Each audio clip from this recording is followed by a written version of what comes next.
रूपा जी लिख रहे हैं तात्पर्य में, अगर कोई अपना ध्यान लगा रहा है और ये सोच रहा है कि मैं ध्यान लगा के भगवान बन जाऊँगा, जैसे कि ढोंगी गुरु कहते हैं कि गुरु ब्रह्मा गुरु विष्णु गुरुदेवो महेश्वरा गुरु साक्षात पर ब्रह्म तस्मै श्री गुरु नमः। वो खुद कोई पर ब्रह्म कहकर कहते हैं कि ठीक है मुझे नमस्कार करो। या ऐसे गुरु ना अपनी फ़ोटो उनके काउंटर पे, जब उनका पंडाल लगता है तो उनके काउंटर पे उनकी फ़ोटो बिक रही होती है कि ठीक है ये महाराज की फ़ोटो ले जाओ, घर में रखो, पूजा करो, वगैरह वगैरह वगैरह वगैरह। हम पटियाला में थे, एक ढोंगी गुरु का बहुत बड़ा पंडाल प्रोग्राम था,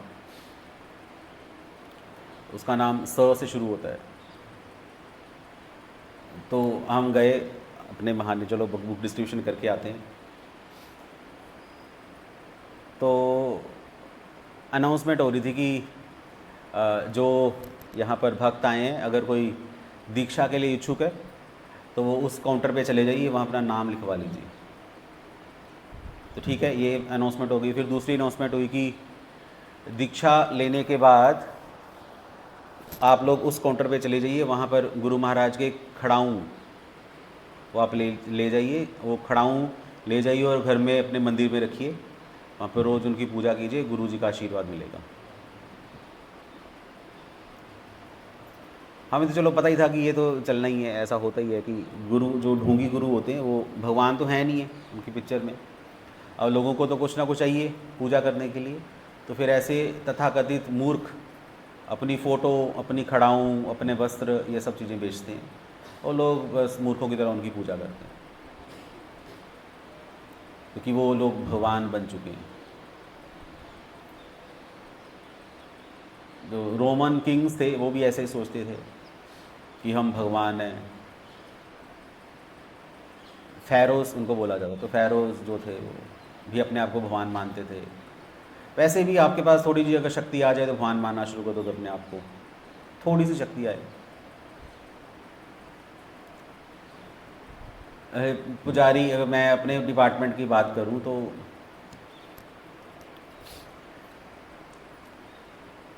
प्रभु जी एक बार कह रहे थे कि पुजारी वो व्यक्ति है मंदिर में जो सबसे गंदा बंदा है, जिसको कुछ नहीं आता, अहंकारी है, कुछ करना नहीं चाहता। तो फिर भगवान ऐसे लोगों को पुजारी बना देते हैं, क्योंकि ये बाहर रहेगा तो गंद मचाएगा, इसलिए भगवान उसको अपने पास रखते हैं। पर ये जो पुजारी बना है ये अपने आप को पता नहीं क्या समझना शुरू कर देता है। उसको लगता है कि अब तो डायरेक्ट मैं भगवान के कांटेक्ट में हूँ, अब मैं जो बोलूँगा वो तो होगा ही होगा। मैक्सिमम पुजारी अपनी इस पुजारी पोस्ट का बहुत मिसयूज़ करते हैं। अब कौन मना करेगा पुजारी को, कौन मना करेगा? कोई नहीं कर सकता। पुजारी जिसको बोल देगा कि आप प्रभु जी ये सेवा कर दीजिए, लोग भाग के सेवा करेंगे, क्योंकि किसने बोला है? पुजारी ने बोला है। मैनेजर की कोई नहीं सुनेगा तब अगर पुजारी ने बोल दिया तो, क्योंकि गंदे पुजारी, अगर पुजारी की चेतना गंदी है तो फिर अपनी गंदी चेतना का वो गंदा इस्तेमाल ही करेगा। भगवान बन गया ना वो भी एक तरह का, इसलिए पुजारियों के लिए बड़ी वो है, एक अजीब सा प्लेटफॉर्म है पुजारियों का डिपार्टमेंट। अभी आप लोग गए नहीं ना पुजारियों के डिपार्टमेंट में, हम तो वहाँ पर, हमें तो पता है क्या चल रहा है। तो रिस्की है पुजारी की जॉब, जिसमें डायरेक्ट ही आप भगवान के पास आ गए, आपको कुछ कह नहीं सकता, आपको कुछ भी।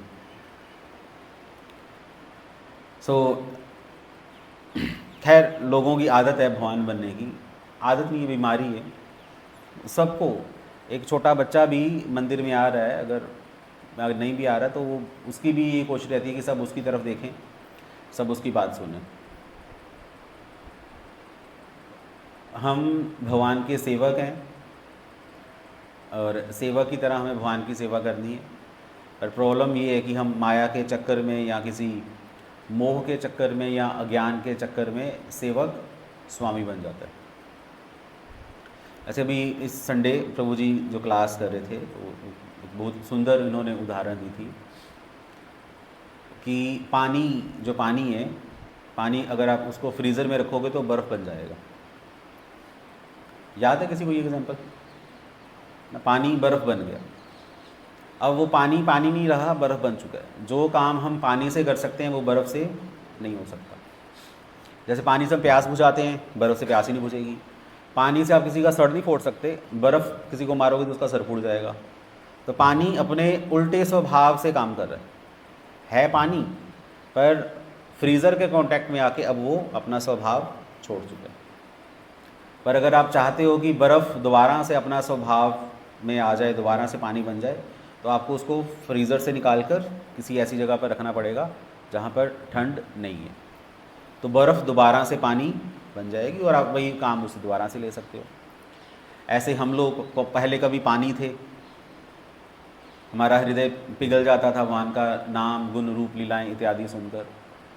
हम दीन थे, सुनते थे सबकी, पर जब से माया के कांटेक्ट में आए हैं हम बर्फ़ बन चुके हैं, हार्ड एकदम। अहम बतेदम, क्या श्लोक है, तदश्म सारम हृदयम बतेदम,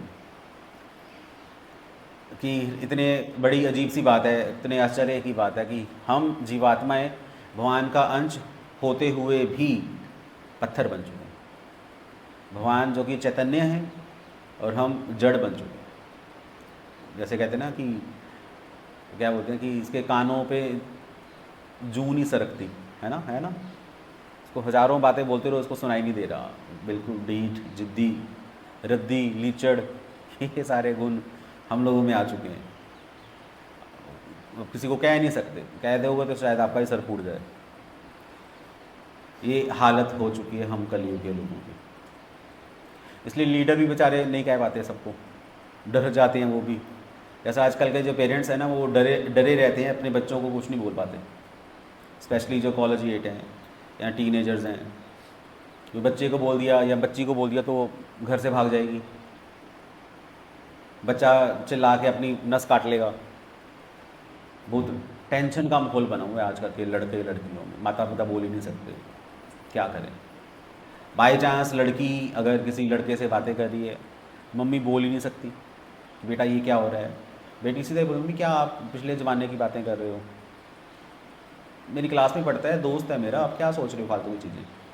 फिर क्या हो गया अगर मैं उसके साथ घूमने चली गई, और भी तो लड़के थे, वो अकेला तो नहीं था, इतने लड़कों में तो वो अकेली, घटिया सोच है आपकी, क्या करोगे। ज़माना इतना ख़राब हो चुका है, आप मना ही नहीं कर सकते। माता पिता डरे हुए हैं इस कदर तक।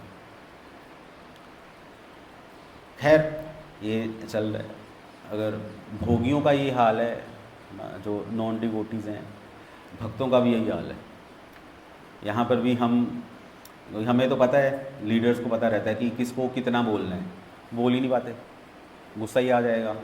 बहुत सारे सेंटरों पे हमने देखा है, बोलने की देर है बस बंदा गायब, आएगा ही नहीं, मंदिर ही नहीं आ रहा। फिर उसको जाओ, उसको तरले मिनते करो, भाई प्रभु जी आ जाओ, क्या हो रहा है, कैसे हो रहा है, नहीं जी हम नहीं आ रहे। तो बहुत नाजुक स्थिति है। क्यों? क्योंकि सबको आदत पड़ी हुई है। क्या आदत है? क्या आदत है? मैं भगवान बन चुका हूँ, मैं दास था पहले, अब मैं दास नहीं रहा, अब तो मेरी दीक्षा हो गई, अब तो मैं भगवान बन चुका हूँ, अब तो मेरा नाम भी वो नहीं रहा। ऐसे कैसे मुझे बोल दिया, अब मैं तो दीक्षित हूँ। बीमारी वही है, भगवान बनने की आदत बनी। तो अगर आप भगवान बनने की आदत है तो प्रभुपाद जी कह रहे हैं कि बड़ी गड़बड़ है। कोई बंदा भगवान नहीं बन सकता। भगवान एक ही है जिसके ऊपर सब ध्यान लगाते हैं।